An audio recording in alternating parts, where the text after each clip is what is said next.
Hey, what's up guys, it's Kazooie here and welcome to episode 5 of Draft 2 Ronaldinho. And today we actually start off by checking out our transfer list because we have sold on some players which we've managed to pack in the previous episodes. We've got Sanchez, we've got this guy from Lazio, actually looks pretty decent but didn't really go for that much.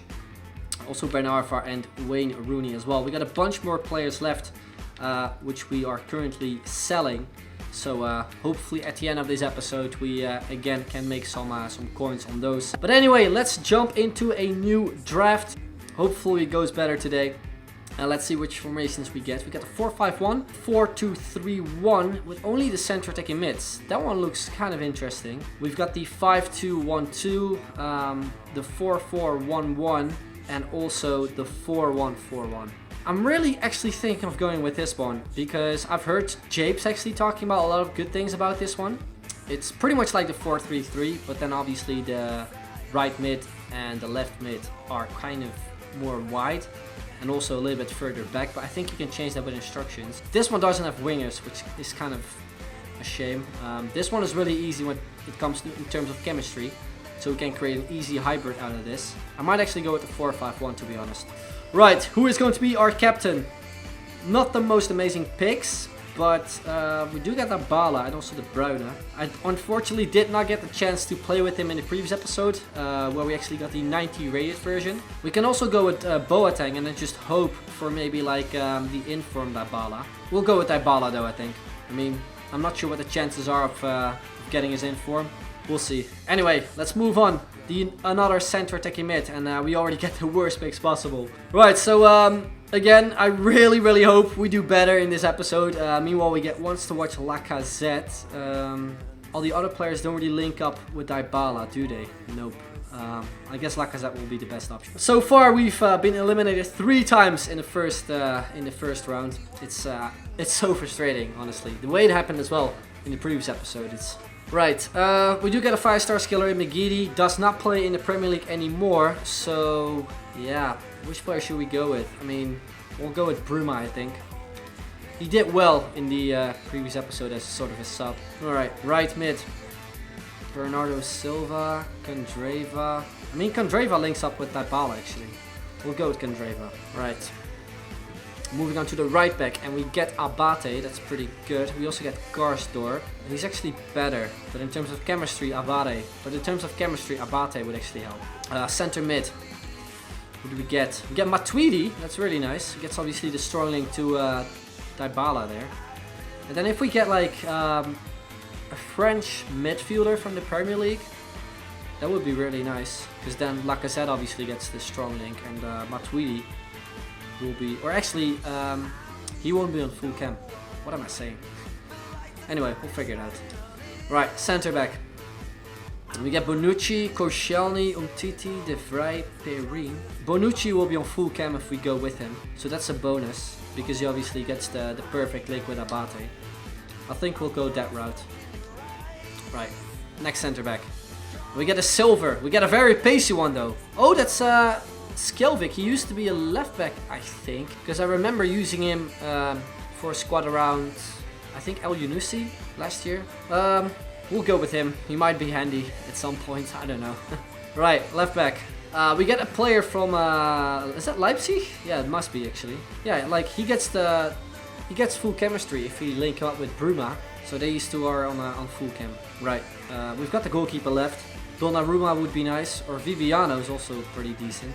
And then only the left kind of side of the defense and the midfield is on low cam, and also Lacazette of course. We can even put Matuidi as a cam if we need, and then play Lacazette on 7 cam. Right, let's move on to the reserves and see what we get. We get a player from the Serie A in Lalic, 4-star skill moves. We'll go with the Serie A player. Right.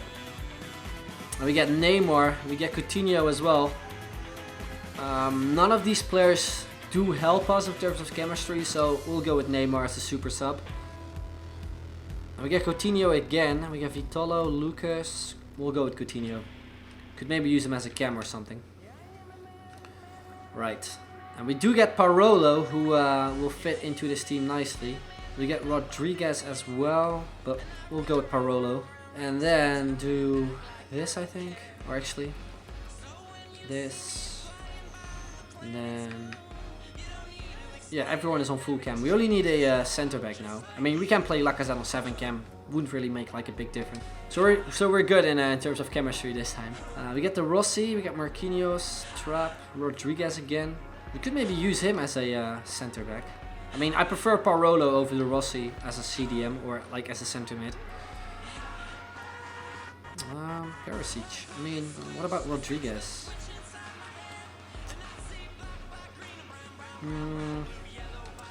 You know what? We'll go with Rodriguez. I mean, we already have plenty of players which we could play instead of Bruma, like Neymar and stuff, Coutinho. And if we actually do this, we have a full Serie A team as well. But I mean, I prefer Bruma over Lalic, so we'll play with this. Let's see what we get in the rest of our picks. We got a 5-star skiller in Bolassi. We get Roberto Zaha as well, who actually does have an inform this week, who looks insane. Hurtado. We'll go with Bolassi, the 5-star skiller. We get Ronaldo, Hazard, Benzema. These are the picks I like. Obviously go with Cristiano. Right, and we get Ben Arfa as well. Another 5-star skiller. We'll go with him. Next players. Not anything interesting, to be honest. We'll go with the highest rated one. We'll go with this guy, Stefanenko. Alright. We get the Twitter god in Mendy. Seriously, follow this guy on Twitter. He's amazing.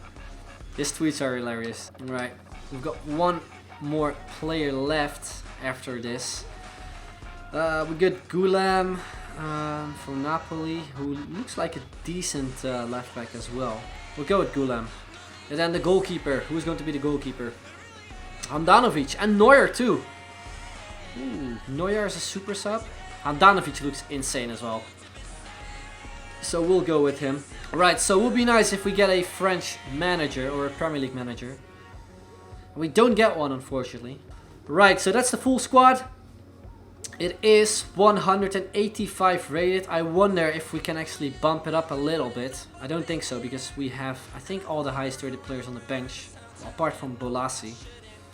For Bruma, it doesn't really help. Alright, so this is the team we're going to be playing with. And like I said before, we're most likely going to make some changes, like everyone always does in draft. Probably bring on Neymar once to watch, and also Ronaldo. And then maybe later on during the game, or actually maybe from the get-go, Coutinho. Alright, let's go into the first game. And hopefully not get knocked out in the first round. Right then, guys, so jumping into the first game, we go up against a strong side in the 4-3-1-2 formation with two icons in Vieira and Bergkamp, two Arsenal legends, I should say.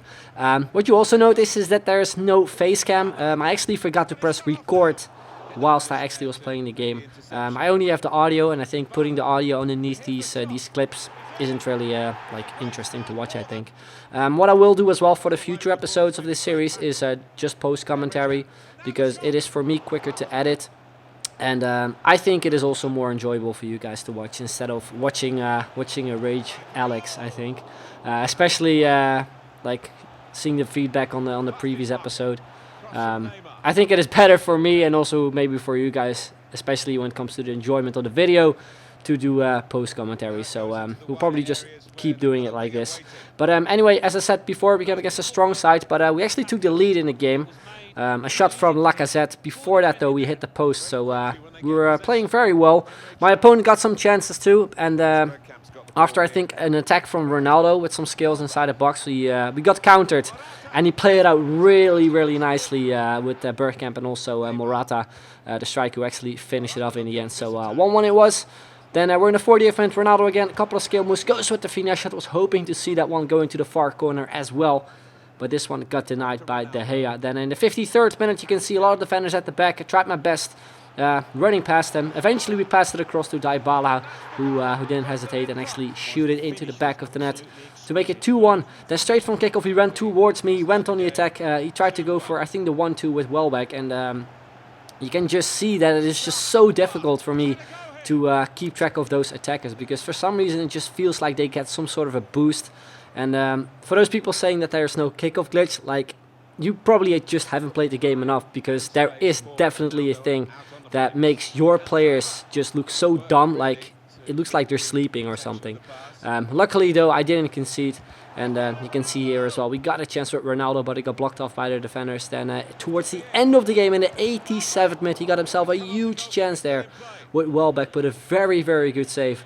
Then in the 90th minute, we got ourselves one more chance as well with Ronaldo. His goalkeeper came out just a little bit, so I tried to go for the chip, a little bit too much power, and it went over. And that's actually how the game ended. So we survived the first round. I was really, really happy that we actually won that game, but yeah, obviously it gets more tougher when you're past that first round, because in the next game we come up against a strong side as well. Also an icon in Luis Hernandez also wants to watch Mbappe. And we start off very, very early in the 4th minute. An amazing through ball to Lacazette. I just can't watch this clip over and over again. That through ball to him just looked amazing. Probably the reason why there was so much pace was because he actually had Ayew, I think, as a centre-back. And his positioning obviously isn't the best as a centre-back. So that might have been the reason, but I thought it was just an amazing goal. In the 12th minute, look at that for a skill move from Ronaldo. He plays it on through to the icon Hernandez. And he scores. But when I watched the replay, I was like, holy shit, that skill move looked so sick. Especially when he actually penned my defender was on, obviously scored from. So very nice goal from him. And I think the guy I played was actually a subscriber as well. I believe he was Dutch. I'm not too sure, but I think he was. But yeah, we continue on in the 14th minute. I think this was from kickoff. He got a chance with Neymar. Good save there from Joe Hart. Then 28th minute, he goes on the attack. Ronaldo turns around, shoots with his left foot, and then a low-driven shot into the back of the net to make it 2-1. That is definitely something I need to get used to as well, the low-driven shots. Like, they got introduced last year in FIFA 17, but I don't know, I never really got used to them for some reason. I always felt it was kind of awkward, like pressing the B button, or the shoot button rather, and press it again. It just didn't really feel right for some reason, so I never really used it that much. And it's the same for FIFA 18, but I think I kind of need to like put it more into my style, I guess, especially when it comes to finishing, because finishing this year, it is difficult. I hit the post and stuff a lot this year. Then before halftime, we got ourselves another chance, and I just couldn't believe when this happened, really. Like, a free kick looked very nice, and then a finesse shot from Dybala. Like, he has really, really good shooting stats. He's left-footed, and he just puts it wide, like 2 meters almost. And you can see halftime stats. We just should have been even during halftime, or at least maybe even up or something. But yeah, during the second half, we continue on creating more chances. Here a shot from Ronaldo, maybe a little bit too optimistic, but yeah, like I said, also continue on creating more chances. Here Ronaldo again on the ball, plays it on through to Neymar, who shoots, and guess what, hits the post again. You do see some bit of lag as well, because the connection wasn't really the greatest, but that's what I feel with FitDraft anyway. Like, the connection and the gameplay just feels different compared to seasons, in my opinion. Let me know what you think about it as well in the comments. But we do make it 2-2 nonetheless though with Ronaldo. Bit of luck, I have to say, but a good goal. Then 73rd minute, a through ball to Messi, which we managed to defend quite well. He picked up a corner himself, we managed to clear it away. Then a very bad first start from Kandreva. He runs a little bit with Messi, shoots, and finds the back of the net to make it 3-2 for him. And yet again, give himself the lead. And in the 80th minute, you can see a lot of defenders at the back as well, so it was really difficult for me to break him down. But I actually decided to bring on Bruma, and goes for a very nice 1-2 here with Matuidi. Had a lot of space, shoots, and this one goes wide. Again, one of those chances which just always pretty much goes in, but this time it just went wide. Very, very annoying. Then a nice stuff here from Neymar. Good fake shot to Matuidi, who completely missed the ball. I actually aimed for Lacazette, who was at the near post, but yeah, the cross wasn't perfect. And you can see at the end, we had a lot of shots. My opponent had some shots as well. Didn't create that much, but we still lost the game. Very, very frustrating, but that's how FIFA goes, I think. Anyway, moving on to the rewards. We got a gold pack, a premium gold pack, and a silver pack. Obviously not the greatest rewards, but it is better than just a gold pack. I think we had in the previous episode or something. But you can see we opened the packs. We got 500 coins. It's something that helps us obviously along the way. And we didn't get a single rare player, which was a bit of a shame. But yeah, hopefully in the next episode we can do better. You can see some of the players which we sold on. I'm thinking of maybe keeping most of the players maybe for SBCs. It's also something that I saw in the comments. So let me know if you want to see that as well. And that's also where we're going to be ending off this episode, guys. Hope you enjoyed it. If you did, make sure to leave a like. Would be very much appreciated. Subscribe if you haven't already. Make sure to turn the notifications on as well so you don't miss a single upload. And I'd like to thank you very much for watching, and I'll see you guys later. Bye-bye.